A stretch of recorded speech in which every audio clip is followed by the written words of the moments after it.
Good afternoon. It is 6:02 p.m. on Tuesday, September 20th, 2022.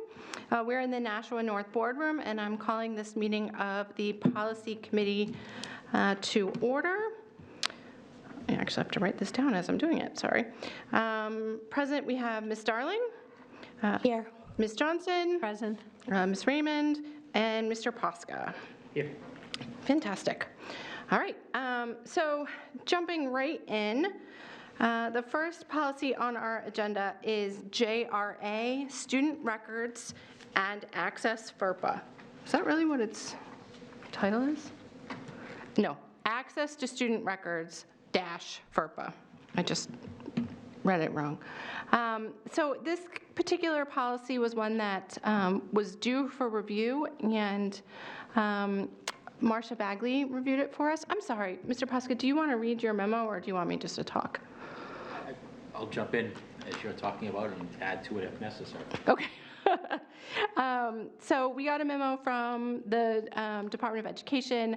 Ms. Bagley, our Director of Special Ed, took a look at that memo and our current policy, and also the New Hampshire School Board's recommended policy, to make sure that we were aligned. And if you look in page 4 of 5, there's some changes in blue, where we've actually added, it used to just be A, B, C, D, now there's 5 things, A, B, C, D, E, just to make sure that we are accurately maintaining records until students' 26th birthdays, and that any guardian of adult students can request those records until the student's 30th birthday.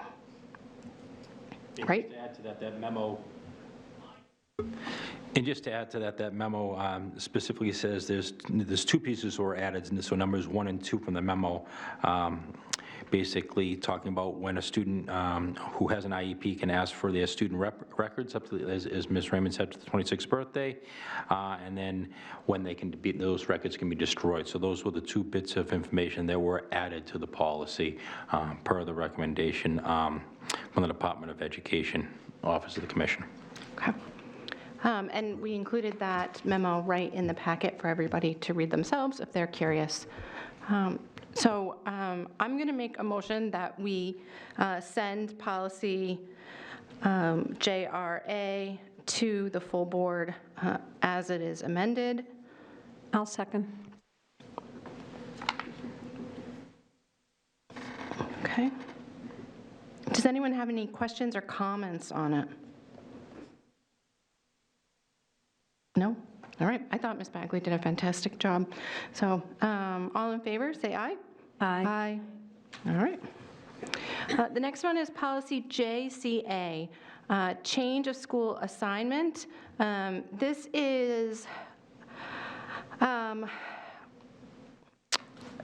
policy is instead of our previous policy JEC, which was manifest educational hardship. So JEC was withdrawn by the School Boards Association several years ago when there were some changes in who could make these decisions between school boards and superintendents alone. And what they've done at the state level is taken all of that manifest educational hardship one and embedded it in this policy JCA, which is change of class or school or assignment. This is one that pops up every now and then when we have a student who wants to attend an out-of-district school. Like, for example, if we have a teacher, someone who lives here in Nashua, but they teach in another district, sometimes they'll request that their student go attend another district. We saw a couple of these during COVID, too, with parents who wanted to send their kids out of district for the year while COVID. Does this include, like, transfers within the district, the variances, or just out of district? This policy is specific to out of Nashua School District. And so the reason the whole thing is red is because basically we've taken 2 separate policies and put them together in one convenient place to look at it.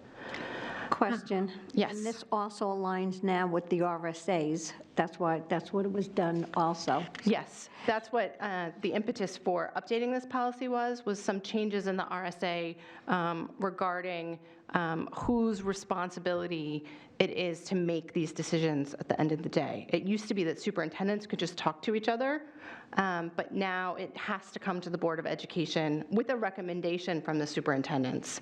And then the board, each board of each district has to approve it. So what, and I guess, and I didn't see this, and I don't know if we have this in any other policy, what about failing schools in the district? Does that still exist, that parents can move their students between school to school in this district if they're failing?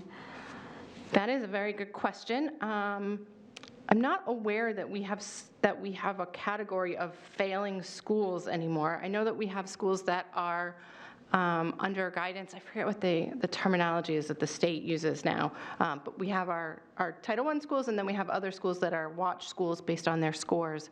Our practice has been within the district that if your student is assigned, for example, to Birch Hill and you want them to go to Bicentennial, that it is a matter for the principals, and it really depends on transportation availability, like the parent typically has to transport, but also the best interest of the child and the space at the other schools. Because some of our schools, as you know, are very, very full, and others are less full. So you can't just say, I want my child to go to this school and automatically get the variance. I'm kind of confused whether some of our schools are very full, because when we saw at the end of the year, and I asked for the total of everybody, how many students in each school, I didn't see where we were overflowing. The only school I can think of, I'm only thinking that because Bicentennial is up towards the top of our negotiated number of students per teacher. Okay, so do we have a policy on this anymore about failing schools if parents want to move their students? Not that I'm aware of. I wasn't. Let me look up. If I go to, I'm just going to try and pull up our website. That should be under students. The only policy we have is for, right now we have the change of school or assignment and the manifest educational hardship, which are one.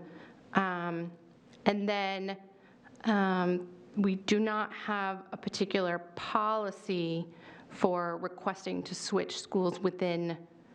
We don't have a district level policy regarding switching schools within the district. Did we ever? I don't think we ever did. I know. We have an unspoken policy. I think we have a process as opposed to a policy. Does that make sense? Because if we had a policy, it would have to adhere equally across the district to every school would have to follow it, space or no space. I do remember that when my own son was in kindergarten, and my daughter 2 years later, we couldn't find a daycare because it was half-day kindergarten then. And so my daycare was in the main Dunstable district, and my kids went to Birch Hill.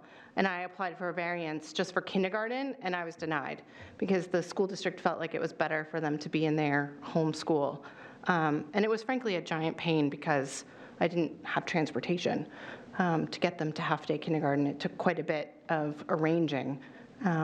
Yeah, to make it happen. That's like apples and oranges, because I'm asking about failing schools. I don't think, do we have, what is that called, the schools that are on the watch list? I know we had an update about it, but I think it was pre-COVID. It was I think it was pre-COVID. We have not had any updates since COVID. Maybe that will come out with some more of the consistency with the state testing, but at this time we don't. I'm going through real quickly here and trying to see anything about failing schools, and I'm probably not searching very well, but I can't find it at this time. I have a call into the state Department of Education to find out if that still exists, because it was several years ago. And I want to make sure that if we do have schools under the watch or failing schools, whatever, the parents have the right to move their students, their children, into a school that's not on the watch and or failing. Yeah, I'm not seeing. I know when I did the variance, which is in district, so completely different, like you had said, I was denied at first because I didn't explain in enough detail and had to go through the appeal process. And It's my understanding that it's an automatic denial if they think you're trying to move your child from one school or district to another based on something that is not the child's safety. And that's, I think you are referring to the variance process, which is in place, but Ms. Johnson's Yeah. referring to something a little bit deeper, and as I'm on the Department of Ed website, I'm trying to find something, but I can't find it specifically.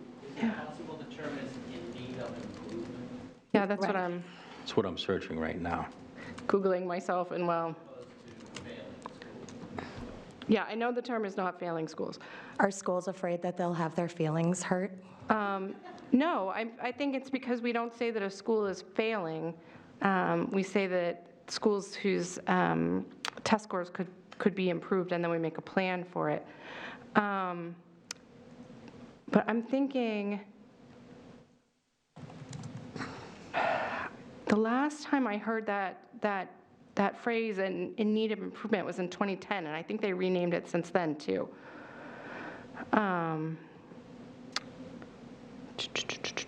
Well, I can't find it.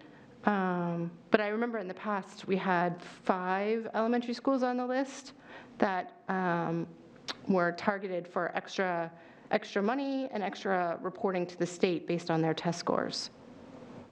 Well, extra money is great, but it's proven that money doesn't maybe buy happiness or buy the best education. It depends on the curriculum and how, I guess, and I'm not saying this against any teachers, but how it's being applied of everybody's understanding. Because if money was the reason why, then all this money, all of our students would be graduating as honors, and that we would see them going off to every Ivy League college. So it's not money. Right. It's about the curriculum, and it's about how we understand in teaching it, and do we have students in our classrooms that need extra help and that they've kind of fallen through the cracks for whatever reason. So money sometimes is the root of all happiness. Yeah. The last time the state identified schools in, quote, in need of improvement, the bottom, they identified 12 schools, and none of them were in Nashua. But I remember there being a program right before COVID for assisting some of our schools, our elementary schools, with test scores. And you're remembering it too. I don't remember what it was called. I am remembering it. I'm just trying to pinpoint when. Right. But I've got a call into the state, so I'm sure they'll be able to give me some more information. Yeah, can you email that along to me, and I will follow up with Mr. Posca when we Sure, once I do get our it. policy planning for next month. Sure. But I'll put a pin in that. Let me just write it down. And then for this policy, though, we're talking about out-of-district schools. I'll go ahead and make the motion, and then we can continue our discussion if we need. So I move that we move policy JCA, change of school assignment, to the full board as it is presented this evening. I'll second. So before the changes and the merger, was the Board of Education involved, or did you say it was just the kind of an agreement between the superintendents? So the previous law and the previous policy reflected the prior law, and you can see it in the crossed out areas on your agenda. Basically, what would happen in the past is that a parent or guardian would write to the superintendent and say, I would like my child to attend this out-of-district school for X reason. And then typically they would meet and have a discussion. The superintendent of the sending district would then contact the superintendent of the receiving district, and they would have a conversation about it. And then they would present that to the board kind of as, hey, we're doing this. The law changed, I think, 2 years ago, but our policy didn't, as I'm going through, I'm finding some updates that we missed. So the law changed such that now the procedure for parents is the same. You go to your superintendent, you say, this is what I would like, here's why it's in the best interest of my child. The superintendent still speaks to the other district, and then they bring all that information to the board. And then the parent or guardian can also come to the board, and they present their case to the board, and the board has the responsibility of making that decision. And so the board for the sending district meets, and then the board for the receiving district meets. So both boards have to agree to allow the change to occur, because there's a financial piece to it. We charge students who come into our district from other districts a tuition that their district has to pay, and vice versa. While I understand that at the end of the day, we need money. Money makes the world go round. I wonder about having so many individuals involved in a decision that should be based solely on the child's active need. If it's a need, then money shouldn't be the determiner. And I've seen, unfortunately, I've seen many boards in Nashua at one time or another degrade down and vote based on pettiness, and I would be afraid of that ever affecting a student. I don't disagree with you. I like the idea of having it in the hands of the educational experts. Having said that, this is state law. Yeah. So we're simply updating our policies to reflect what the State House has already done. So it's RSA 193.3.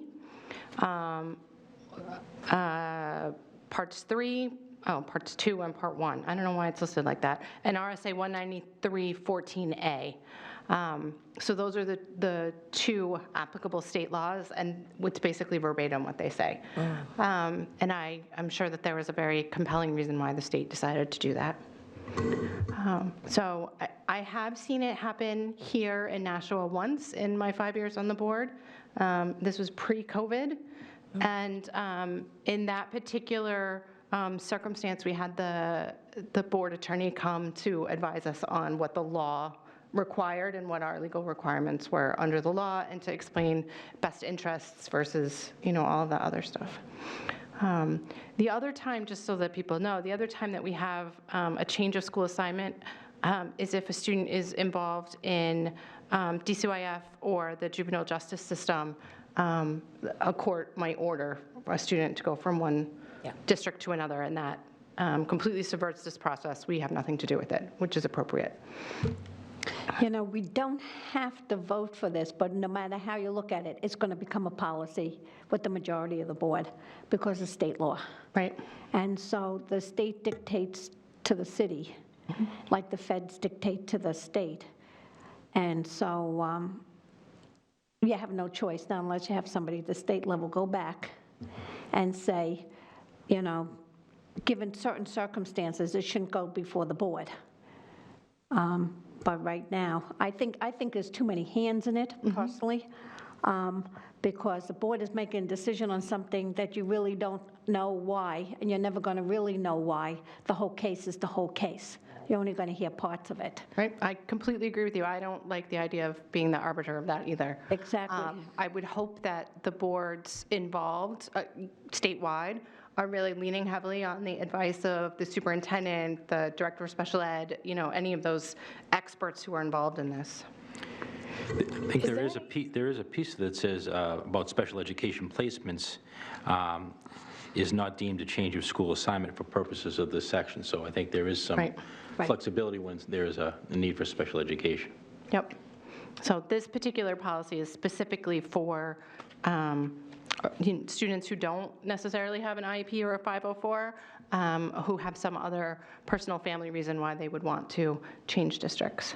The circumstances I'm thinking of in the past was simply a move, where a child was staying with a relative for a while without DCYF involvement, and it made more sense to have this child have that stability in finishing the year in one place rather than having to switch. And so those are decisions I think that, we can be compassionate individuals, but I would really hope that we rely on our superintendent's advice on these things.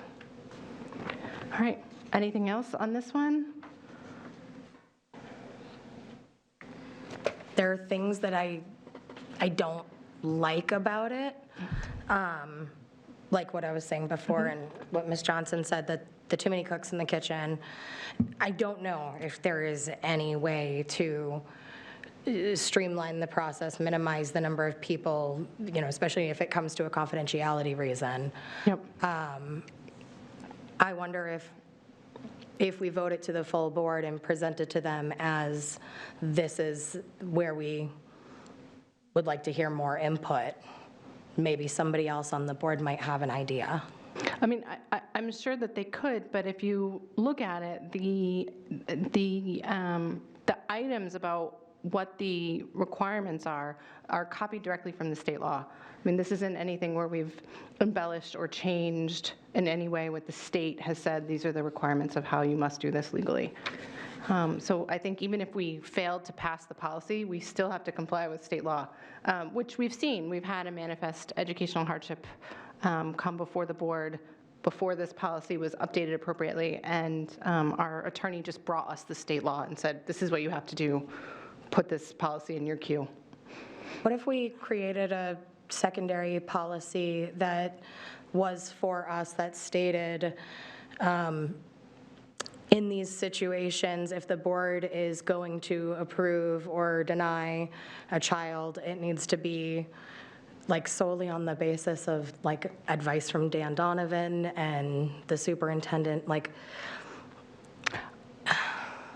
Well, I think the superintendent or whomever the pertinent individual would be making the recommendation to the Board of Ed about the direction that the case should be going, the decisions should be made. But, I think I've heard, several of you already say that being the arbiter for this is a little bit taxing, but I think it's important that you understand the full situation of why the decision has to be made, so you can make a fully informed decision about the case in front of us. Right. It certainly could be worth a discussion with the attorneys at the School Board Association or with one of our corporate counsel downtown to say, ask for some guidance on creating a rider to go with, we have the -R policies that provide a little bit more information or a procedure that could go along with it. I certainly think that could be something that a board member could take on if they wanted.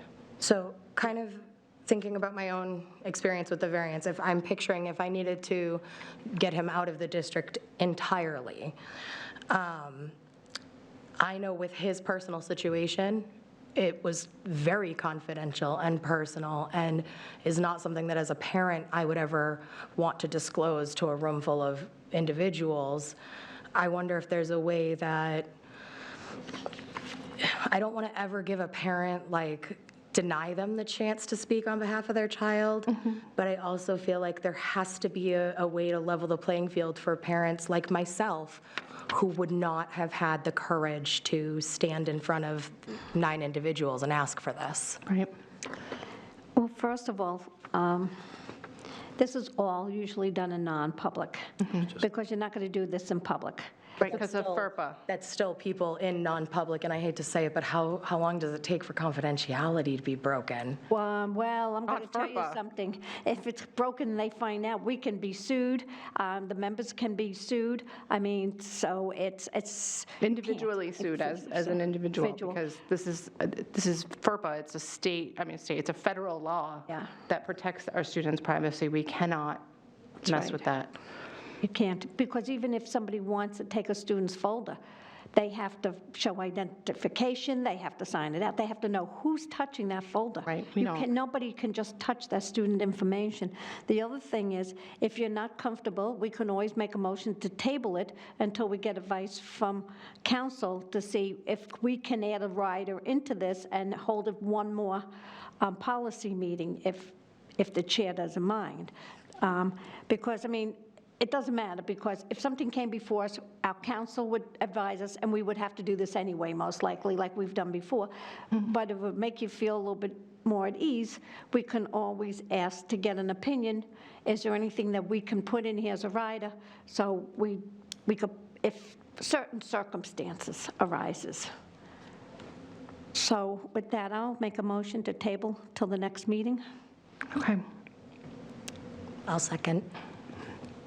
So I'm just going to withdraw my motion to send it to the full board to make it tidy for the notes. So the motion is to table JCA pending legal advice, right? Yes. Yes.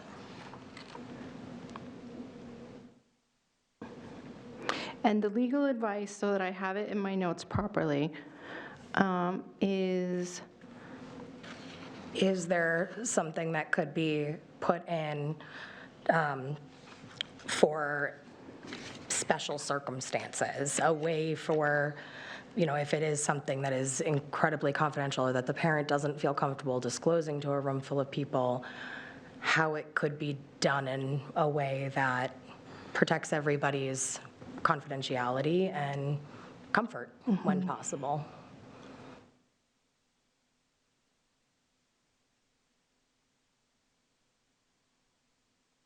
okay. So I'm just writing it down so that I know exactly what to send to corporate counsel.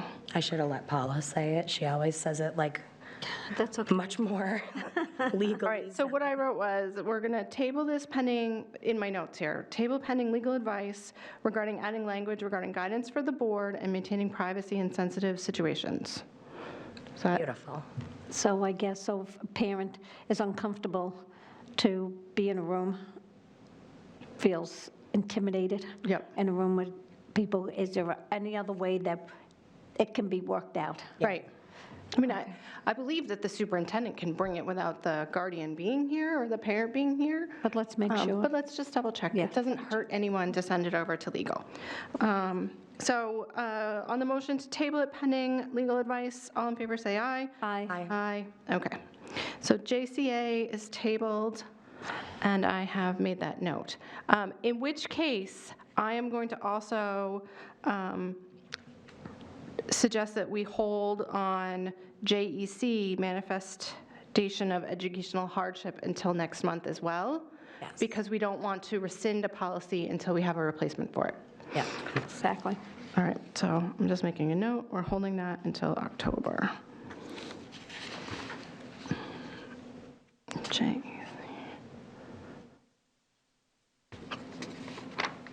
Kind of miss having everything printed out so that I can just have it and write on it. Don't say that out loud. I know, I like having less paper, but I just have my one notebook now, which is nice. I never Okay. want to come off as ungrateful for it, but I do sometimes miss it, and I like highlighting things. That's how I learn. Right, my daughter is in middle school, and they did a learning styles quiz, as a back-to-school activity earlier this month, and she discovered that she is a visual learner, and then she brought home the materials so we could take the test ourselves as a family thing, and I'm a tactile learner, which means I actually have to touch things and Yeah. take notes, or it just goes right out of my head. I'm a little bit of everything. Yeah, I thought it was an interesting, Learner. Yeah, that's how ADD. it was an interesting icebreaker, I think, for a teacher to get to know her class. All right, so the next policy is JEB, age of entrance. Let me slip my page back. This policy is just one that was due for review. It hasn't been reviewed since 2013. I did look up and read the law, and we also compared this to the School Board Association policy. Our policy is consistent completely with the law. The School Board Association recommends that we require a birth certificate for students to enroll in our district. Currently, our policy does not require a birth certificate. It says you must provide documentation of your child's age, but it doesn't specify what that documentation is.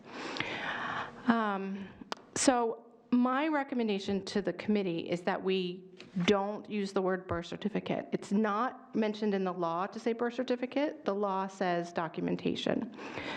And upon talking to people in administration, I've learned that sometimes when we get refugees, they simply don't have their birth certificate or their access to a birth certificate, especially if they were from another country, but they will have a passport or an immunization record or some other medical record that shows what the date of birth is and is a secure, official document, but isn't a birth certificate.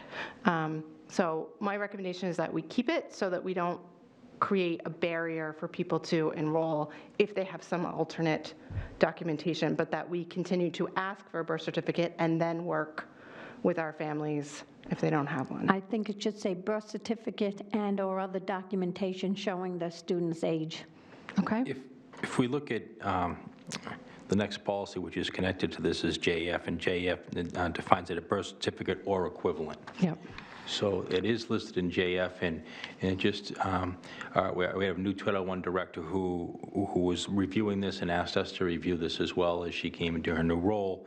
And when I shared with Ms. Raymond that it was probably overdue for review, we have looked it up online with NHSBA, and it is consistent with what NHSBA is recommending. But we did have a long discussion, exactly what Ms. Raymond was talking about regarding some other forms of documentation to prove whom the student may be. And Yep. that's when the passport piece came up. Yes, you're right. Thank you, Mr. Posca. I was talking about both policies at the same time because that's how my note is. So JEB actually just says you must be, you may be in grade 1 as long as you're 6 years old by September 30th, and kindergarten if you're 5 by September 30th. And then the next policy, JF, says you must present a birth certificate or equivalent must be presented upon registration. Does that solve your conundrum, or did you want that birth certificate or equivalent line to be in both policies? I think it should be in both policies. Okay. So looking at JEB, let's,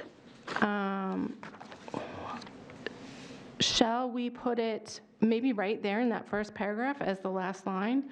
It says a student may enter grade 1 if, and a student may enter kindergarten if, and then we could just add that sentence, the one that says, where'd it go? Oh, a birth certificate or equivalent must be presented upon registration as proof of the date of birth. Yes. Okay. So, end of paragraph 1, add, if you could just bear with me, I'm going to write it down very clearly in legible handwriting. Birth certificate or equivalent. Obviously, the birth certificate is standard and what we prefer, but. Can we put a caveat in there to allow for extenuating circumstances? A process of appeal, something. So I think our current process is that district staff, especially the social workers and the family connections specialists, will actually work with families to help them obtain any documentation that they need. So if they have nothing, they can help the families to figure out, like, how do you get one from City Hall, et cetera, et cetera. Currently, this hasn't been a problem. I wasn't aware of anyone saying we've had any kids sitting, waiting to be enrolled, indefinitely. I mean, I think most parents would gladly say start kindergarten a year early, if you want. If you're 5. Early. That's what the policy says. The policy says 5. I am a little confused about this early admission to grade 1. It says, like, a student may enter grade 1 if the student will be at least 6 years old before September 30th. And then for early admission, a child will be at least 6 years old by October 31st of the year. It's basically saying you can put your child in if they don't meet the September goal, but they're within a month of it. If their birthday is in October and your child is socially and emotionally, ready to go to school, you can request to them to go in. But if your child is only, 3 and not going to be 5 until next year, we're not going to early admit them unless there's some crazy circumstance that, we would need to suspend the policy.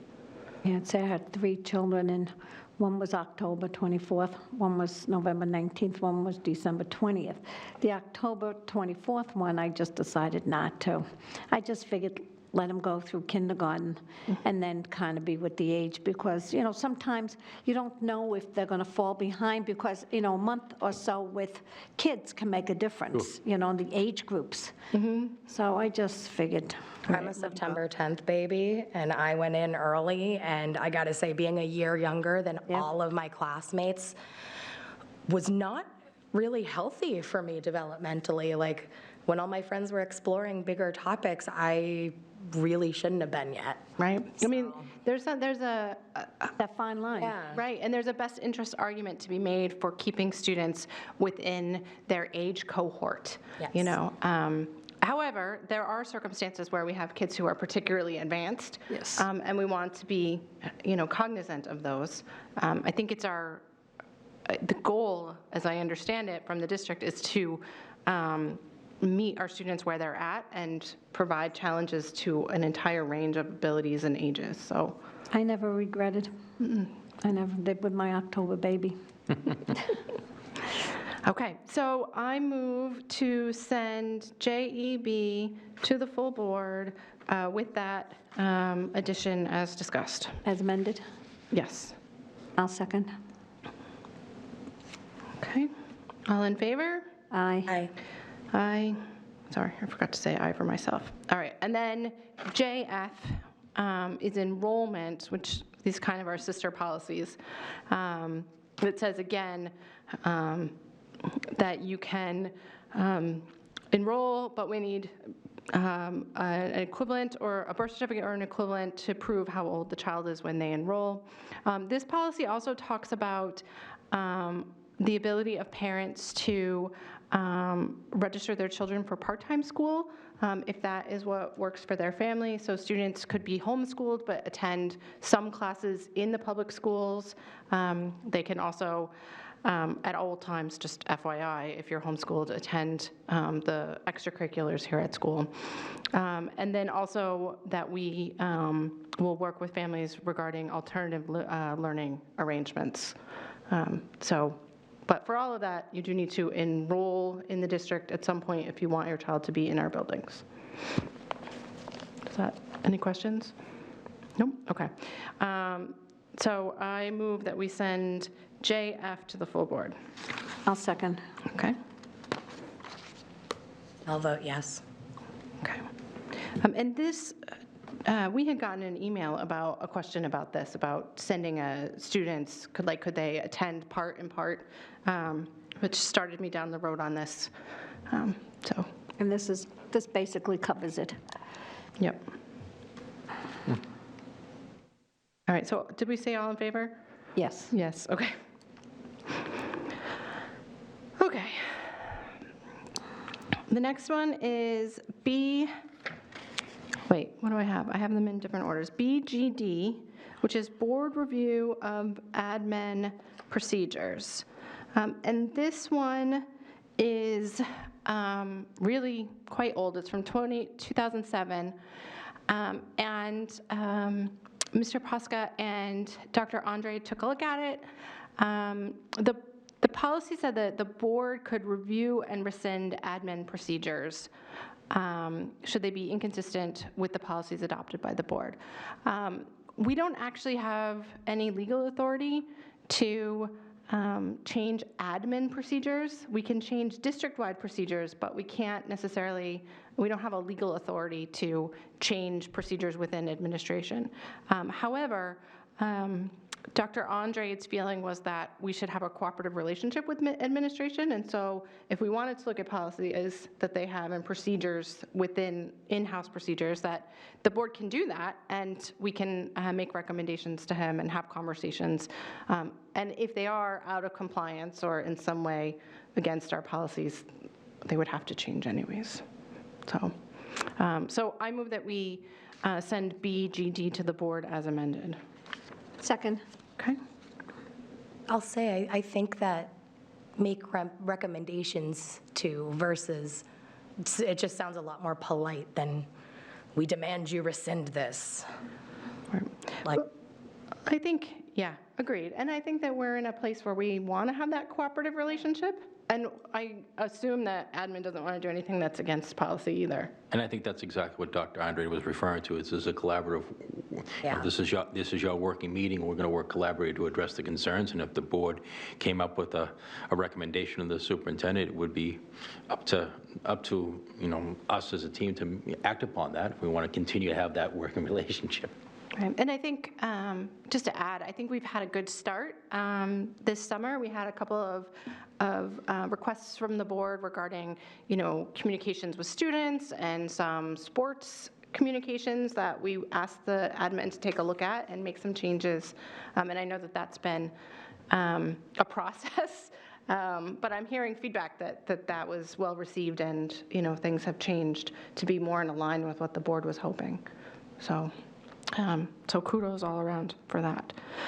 So on the motion to send BGD to the full board as amended, all in favor? Aye? Okay. And then the last policy I had on tonight, we have to put more, we're like flying through these, is Bgf Suspension of Policies. This one was due for review. It's from 2008. I didn't see any changes that we needed to make. If anybody else has thoughts, I'm here for them. All right, then I move that we send BGF to the full board. I'll second. Not to be confused with BFG. I know. I've said that like 4 times today, and I have to keep correcting myself. All right, all in favor, say aye. Aye. Aye. I didn't watch that movie. Did you see it? I haven't seen the movie because the book was so integral to my childhood. I'm terrified the movie will ruin it.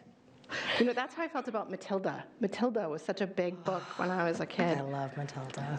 All right, so I'm looking at moving forward.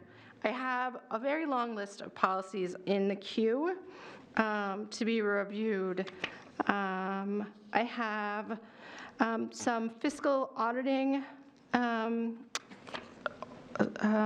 policies and site selection and energy management policies that are being reviewed by Mr. Donovan and Mr. Smith. And so they're working on those. I'm not sure if it'll be October or November. I know they've got a lot going on with the Franklin Street project and some other things. I have JKAA-R, which is the restraints policy, and the Department of Education is still working on updated guidance for school boards, so that one's kind of hanging out in the queue as well. Then I have, let's see, IKF-R, which is updates regarding our core diploma. There were some legal changes. I have CA admin goals.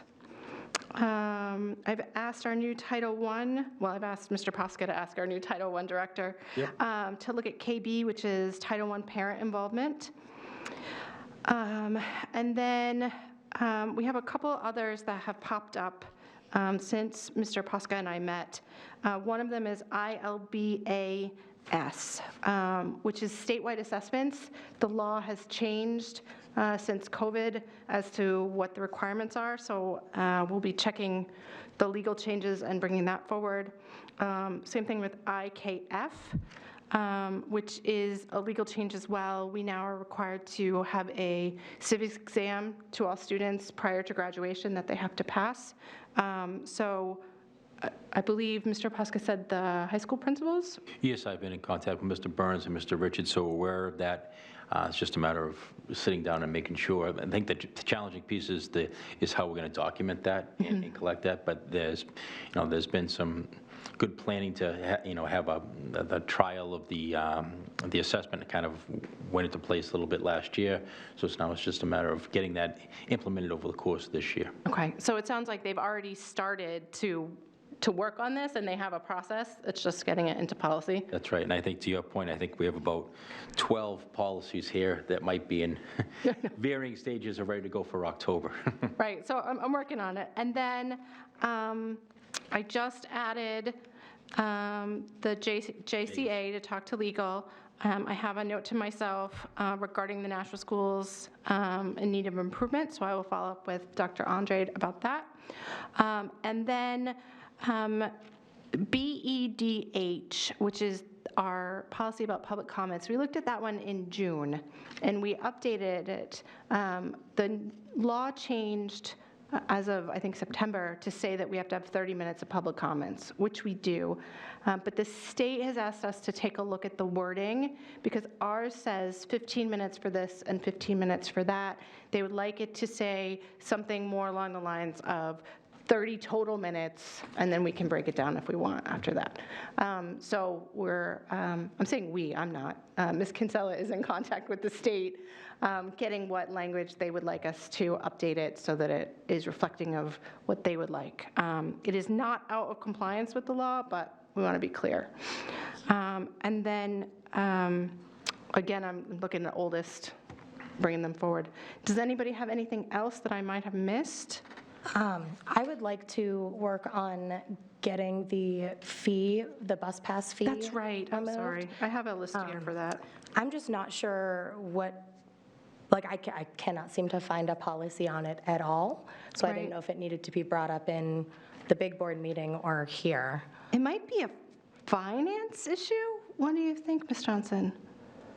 Could be, yeah, probably because this comes in as money, and that's more like, I would say probably more like an unanticipated revenue. Yeah, It's a revenue stream, yeah. I'll, just like the lunch.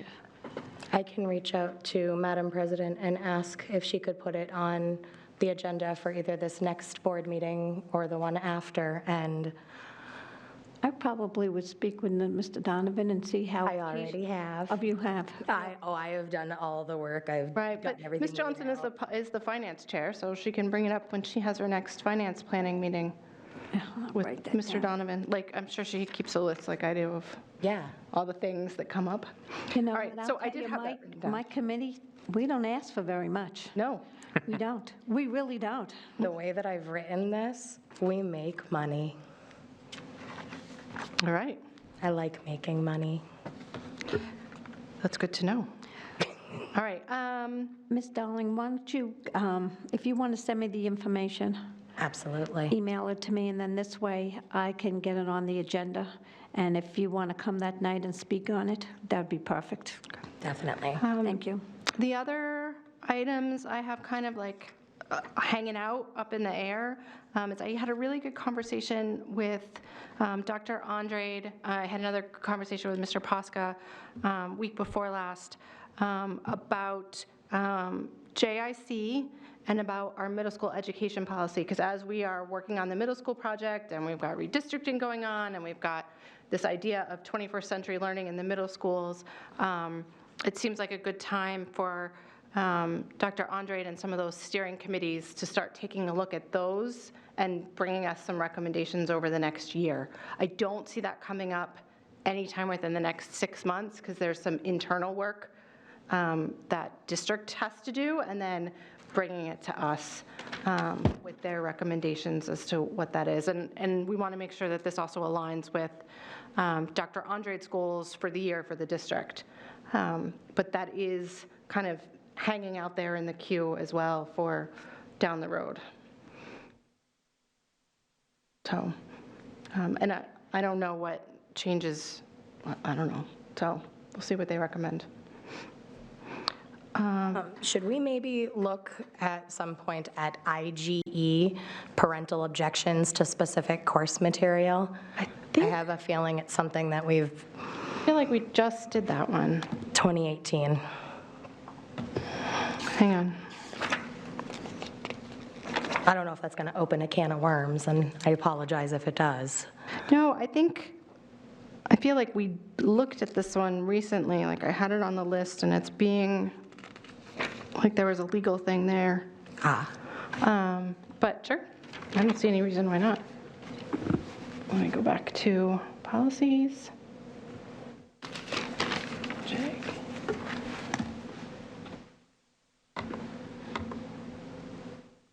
It really hasn't been since 2018.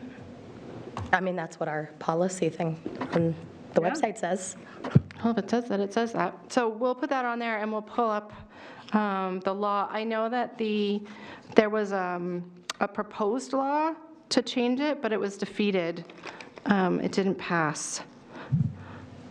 Oh, I know why that one sounds familiar, because of 1217, the Parent and Student Rights Bill. Yes. And we looked at that policy in July.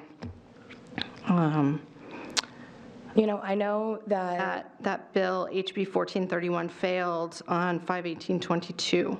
I know that that bill failed, but I've sat down and read through it, and while I myself would have voted to fail it, having read it myself, I do think that there are some points that are made in it that I wonder if we should talk about how we could utilize, you know, this is clearly parents telling us, you know, this is parts of what we want to see happening, and as part of trying to bridge that divide between parents and teachers and us and the schools.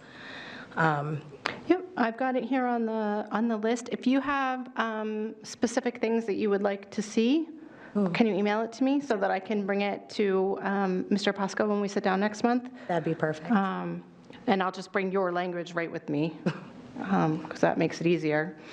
Print it out and bring it with me so that he has it and I have it, and then we can look at the law and compare all that stuff. Anybody else? Nope. Okay, great. So that's where we're at. And if anybody thinks of anything else, you can always email me at any time. And I just bring those emails when I get them to the policy meetings. If it's something I have a legal question on, I send it out to Corporation Counsel and have them weigh on it, or send it to the School Board Association and have them weigh in, because it takes a village. All right. So with that, I have nothing else, so I'm ready for a motion to adjourn. So moved. Okay? Second. All in favor of adjourning? Aye. Aye. Aye. All right, so we are adjourned at 6:54 PM.